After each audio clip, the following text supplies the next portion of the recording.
Hello, good morning everyone. Welcome to my YouTube channel Meduco Aman 2004. Today we will discuss about basic concept LR limiting reagent. ये बहुत basic सा concept है mole concept chapter से limiting reagent.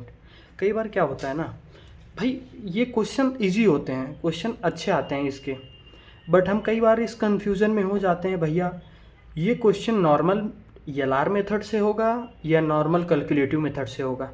पहली बात तो हम differentiate नहीं कर पाते कि यहाँ पे एलआर मेथड लगाना है एक्चुअल में या कौन सा मेथड लगाना है.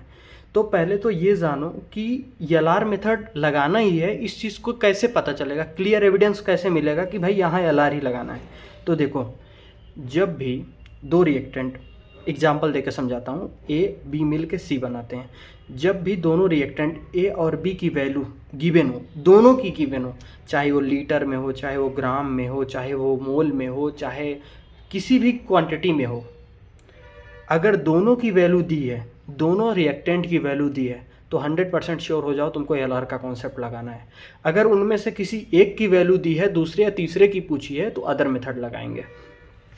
अब आपको पता चल गया कि एलआर कहाँ पे लगाना है, यही आपको दिया.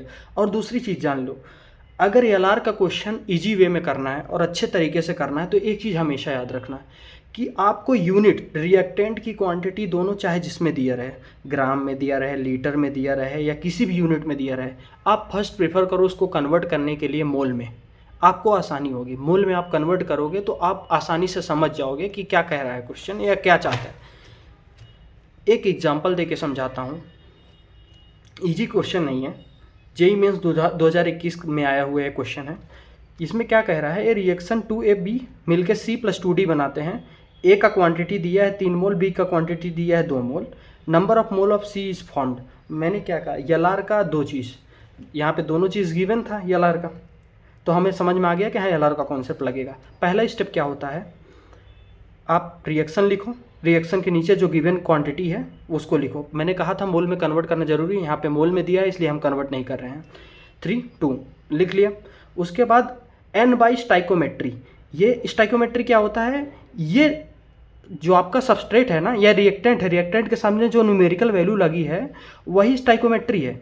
3/2 ये स्टाइकोमेट्री से डिवाइड कर दिए आप.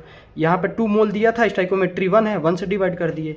अब इसको डिवाइड करने के बाद इसमें सबसे लोवेस्ट वैल्यू, समझो लोवेस्ट वैल्यू की क्यों बात कर रहे हैं, एलआर का मतलब है लिमिटिंग रिएजेंट. लिमिटिंग मतलब जो चीज़ लिमिटेड अमाउंट में है. लिमिटेड अमाउंट में कौन सी चीज़ होगी जो कि कुछ टाइम बाद खत्म हो जाएगी, और एक्सेस में क्या होगी जो एलआर से थोड़ी ज़्यादा होगी. आप समझना, इसमें से सबसे मिनिमम क्वांटिटी डिवाइड करने के बाद जो मिनिमम क्वांटिटी आएगी वही एलआर होगी, और वही एलआर डिसाइड करेगा किस अमाउंट में कौन सा प्रोडक्ट फॉर्म होगा. जैसे देखो, हमको पता चल गया कि ये 1.5 आ रहा है, ये 2 आ रहा है, तो ये लिमिटिंग रिएजेंट होगा. अब यही लिमिटिंग रिएजेंट डिसाइड करेगा सी कितना बनेगा, डी कितना बनेगा, या बी कितना कंज्यूम्ड होगा. देखो 1.5 आया, 1.5 का गुणा 1 से किया तो 1.5 मोल सी आपका फॉर्म हुआ. अब यहाँ पे पूछा सी ही के बारे में था, हम डी के बारे में ही जान लेते हैं. 1.5 मोल आपका ये एलआर था, ये इसका गुणा किया आपने 2 से, तो 3 मोल पता चल गया आपका डी का फॉर्म हुआ. एक और इस टाइप का क्वेश्चन आता है कि भाई पूछ लेता है कि बी कितना कंज्यूम्ड हुआ. तो देख, अगर इसका रेशियो के हिसाब से आपको कन्वर्जन करना है, इसका 2 का रेशियो है तो इसका 1 का रेशियो है, तो जाहिर सी बात है अगर 2:1 के टर्म्स में कंज्यूम्ड होगा तो 2:1 के टर्म्स में कंज्यूम होगा. 1.5 मोल को आप कंपेयर कर लीजिए, 2:1 के टर्म्स में कंज्यूम्ड हो जाएगा, रिमेनिंग जो आपका बचेगा वो एक्सेस में बचेगा. आप हमेशा एक चीज़ जान लीजिए, कई बार क्वेश्चन में क्या होता है कि हम केवल इस चीज़ को डिफ्रेंशिएट करके ही आंसर निकाल लेते हैं, लिमिटिंग रीजन कौन है, कौन सा एक्सेस अमाउंट में है.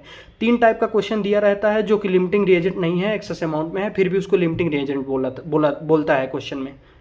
तो पहले तो आप पहचाने एलआर एक्चुअल में है क्या. मैंने कुछ क्वेश्चंस प्रिपेयर किए हैं आपके लिए जो कि बहुत इंपॉर्टेंट है. अगर आपको कॉन्फिडेंस आ गया है इस टॉपिक पे तो ज़रूर इस क्वेश्चन को सॉल्व करें और इसका सॉल्यूशन कमेंट में ज़रूर दें.